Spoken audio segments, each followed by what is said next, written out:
it's hard to be, it's hard to not have hope when you're in an outdoor space. And I want to clarify that. That's not to diminish the fact that there are really hard things that are going on for many, many people right now.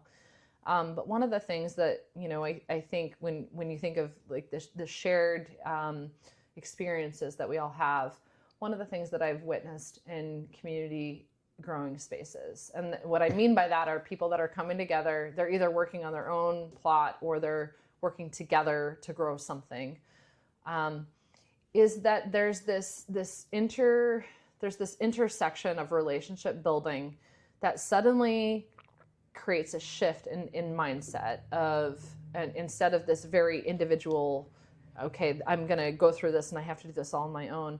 Suddenly there's this, kind of eye-opening of we're all in this together. And whether that's the human relationships that we establish or the natural relationships. If you go out and you're sitting on a garden bench and there's flowers that are blooming and you see the bees kind of buzzing in here and the birds are chirping and you see rabbits that are trying to go in and just steal the little pieces. I think that it does something at a cellular level for people that are engaged in that that allows for them to feel part of something bigger than themselves. And I don't think that there's a lot of, there's probably not a lot of quantitative data that supports that, something shifts when people are outdoors. We know that there's, obvious qualitative data that really supports that when people are in outdoor spaces, their mental health is better and everything. But I do think in particular in community gardens, there's something that really happens with that natural relationship as well as the relationships that humans have with each other. And I think that those shared experiences are hard to quantify as much as they are. Like it's easy to see how they bring positivity and hope for individuals, but also in like a community basis. And so that's one of the things that I always, kind of talk about. I think especially in community gardens, one of the things that I've witnessed over the last almost decade is people sometimes enter the garden and they plant pain. We know a lot of people are up there, and I've talked to a number of gardeners that are there after experiencing maybe some hard things.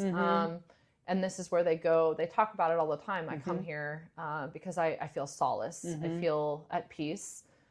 So what I say is that people go into these garden spaces and they plant pain and something good grows out of it, and so there's not enough, I think, to be said about just the positive reverberation that community gardens can have within a community, not just for physical beautification. And we also know that community gardens do a lot for a community space, but I think it's also this like socio-emotional or socio-neurological kind of reverberation that kind of goes out in the community. And, I'm obviously not a scientist, but I've seen, inklings of that in just our own spaces, of what positive impact they have and continue to have. So I will stand on my soapbox. I think communities need more community gardens. And whether it's with Living Earth Center or somebody else, doesn't matter as long as they have good things growing collectively. Yep.